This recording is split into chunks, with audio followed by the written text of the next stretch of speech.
Good morning friends to all of you. आज हम MP जनजातियों का पार्ट 2 पढ़ेंगे। दोस्तों, हमने एमपी की जनजातियों का पार्ट 1 पढ़ा, तो उसका हम पहले क्विक रिवीजन देख लेते हैं। ओके, सबसे पहले दोस्तों चैनल को लाइक, सब्सक्राइब और बेल आइकन पर प्रेस कर दें। चलिए, तो दोस्तों हमने प्रीवियस लेक्चर में सबसे पहले एमपी की जनजातियों का ओवरव्यू देखा, कुछ पॉइंट्स देखे। उसके बाद हमने एससी के बारे में बात की, देन हमने एसटी के बारे में बात की। उसके बाद हमने भील जनजाति, गौंड जनजाति और बैगा जनजाति, इन तीनों जनजातियों के बारे में विस्तृत रूप से पढ़ा था। हम इनका जल्दी से क्विक रिवीजन देख लेते हैं।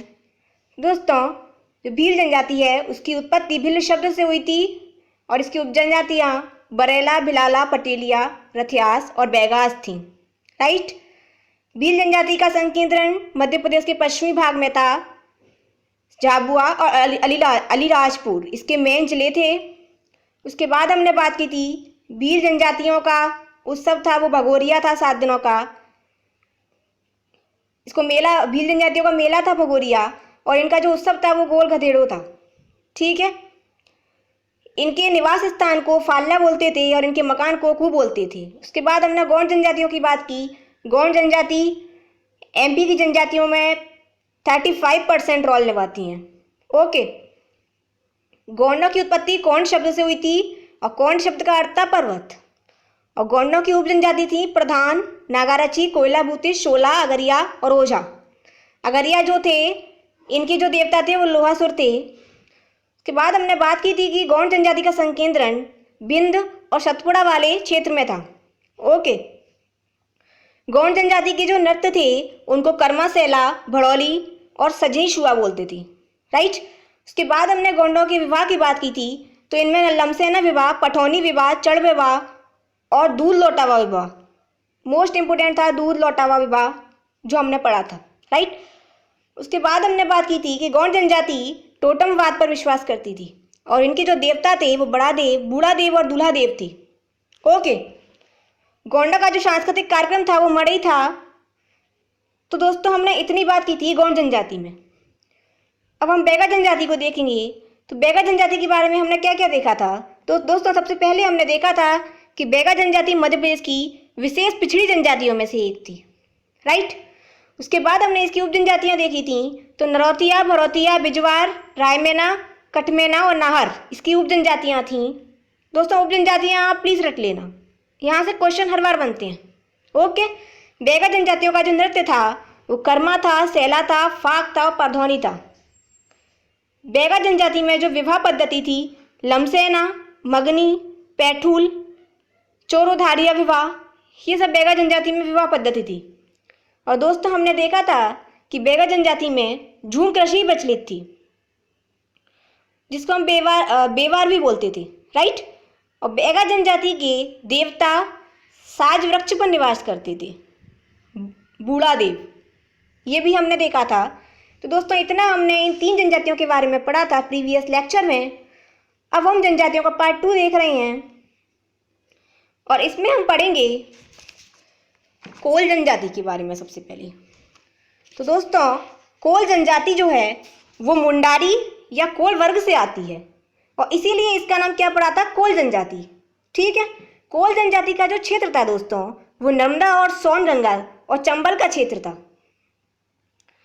कोल जनजाति का क्षेत्र कौन सा था दोस्तों, नर्मदा, सोन और चंबल। ओके। उसके बाद हम देखें तो कोल जनजाति के जो मेन जिले हैं कौन कौन से हैं, वो रीवा, सतना, सीधी और शहडोल। ठीक है। दोस्तों कोल जनजाति की जो उप जनजातियाँ थीं वो है रोटिया और रोटले।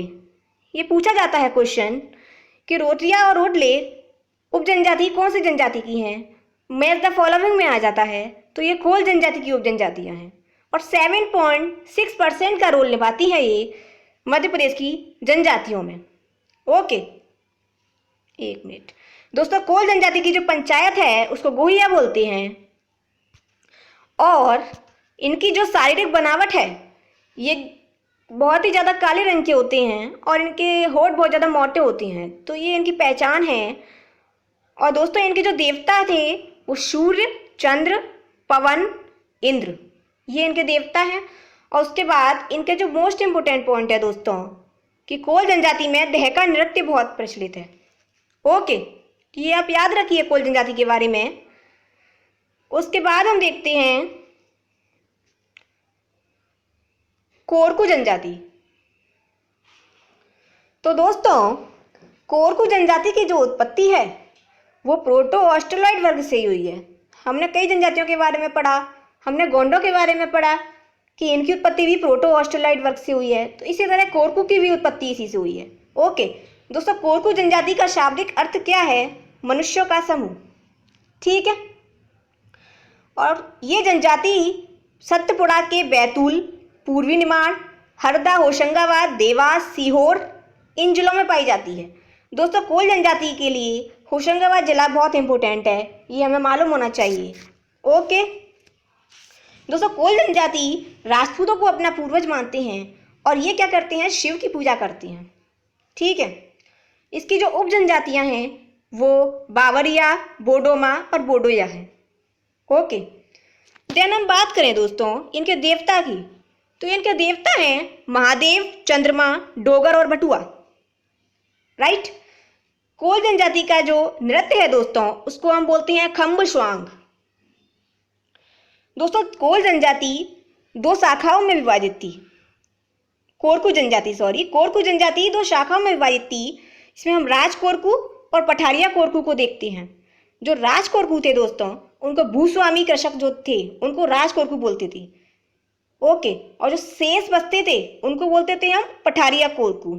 राइट, आई होप आपको समझ में आ रहा होगा। देन हम बात करते हैं दोस्तों इनके विवाह पद्धति की। इनमें घर दामाद विवाह, राजी बाजी विवाह, विधवा विवाह, ये सब विवाह प्रचलित थे। ठीक है दोस्तों, जो कोरकू जनजाति है इनमें क्या होता था कि बलि चढ़ाने के लिए ये लोग मुर्गे और सूअर पालते थे। ठीक है, तो इतना हमने कोरकू जनजाति के बारे में देखा। उसके बाद हम देखते हैं दोस्तों सहेरिया जनजाति। तो दोस्तों बैगा जनजाति की तरह सहेरिया जनजाति भी मध्य प्रदेश की विशेष पिछड़ी जनजातियों की श्रेणी में आती है। ओके, तो ये पॉइंट हमें मालूम होना चाहिए दोस्तों। उसके बाद हम बात करें कि सहेरिया जनजाति कोलेरियन परिवार की पहचान रखती है। ठीक है, और दोस्तों फारसी भाषा है शहर, और शहर का अर्थ होता है जंगल। ये जनजाति क्या थी कि जंगलों में निवास करती थी और इसी कारण इनका नाम क्या पड़ा? सहेरिया।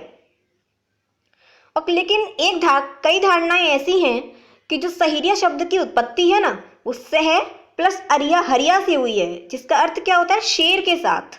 ठीक है, तो ये ज़्यादा इंपॉर्टेंट नहीं है दोस्तों, बट फिर भी हमको मालूम होना चाहिए एक बार कि सहेरिया जनजाति की उत्पत्ति के पीछे क्या क्या धारणाएं थी। ओके, उसके बाद हम देखते हैं दोस्तों सहेरिया जनजाति मध्य प्रदेश के उत्तरी भाग में ज़्यादा पाई जाती है। जैसे उत्तरी भाग में हमको सहेरिया जनजाति देखने को मिलती है, जैसे ग्वालियर में, शिवपुरी में, मुरैना में और गुना में। ओके दोस्तों, सहेरिया जनजाति जहाँ निवास करती है उसको हम सहराना बोलते हैं। सहेरिया जनजाति की जो पंचायत है उसको गोया बोलते थे, और शहरिया जनजाति शबरी को अपनी माँ मानते थे। ये क्या करते हैं दोस्तों? शबरी को अपनी माँ मानते हैं, और इनका जो रंग है वो तांबिया कलर का होता है।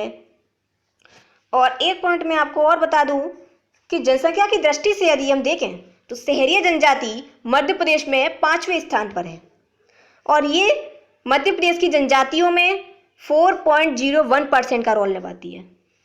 ओके, तो दोस्तों ये हमने आज की जनजातियों के बारे में पढ़ा, कोल जनजाति के बारे में, कोरकू के बारे में और सहेरिया के बारे में। हमने आज 3 जनजातियां देखी, तो आई होप आपको ये समझ में आ गया होगा, और मैप के साथ इनको पढ़ते रहें दोस्तों, इनको रिवीजन करते रहें। दोस्तों हम भारी जनजाति के बारे में और देखते हैं। तो भारी जनजाति का जो संकेंद्रण है वो जबलपुर में और छिंदवाड़ा में है। दोस्तों छिंदवाड़ा के पातालकोट में इनका संकेंद्रण बहुत ज़्यादा है, और जो भारी जनजाति है ना ये भी विशेष पिछड़ी जनजातियों की श्रेणी में आती है। ओके,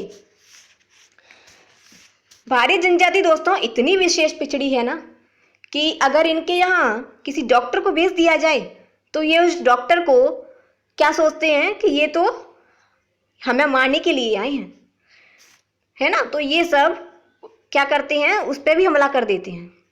तो इसलिए ये जनजाति जो है बहुत ही ज़्यादा विशेष पिछड़ी है, ना तो इन्हें कुछ समझ में आता है और ना ये किसी की सुनते हैं।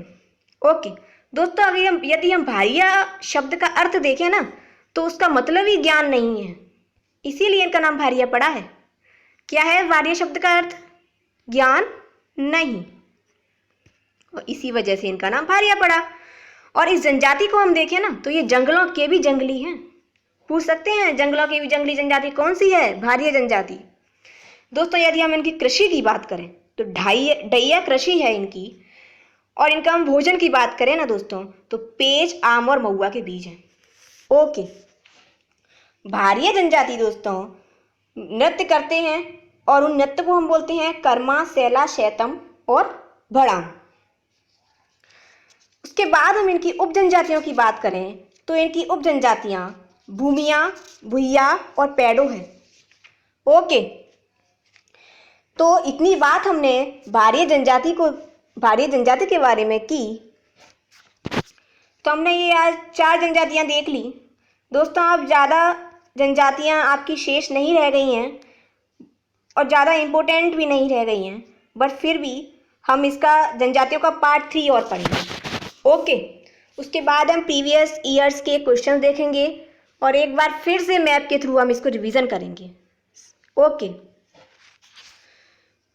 तो ओके दोस्तों, आज के लिए इतना ही काफ़ी है। और चैनल को प्लीज़ सब्सक्राइब करें और बेल आइकन पर प्रेस करें। Thank you so much.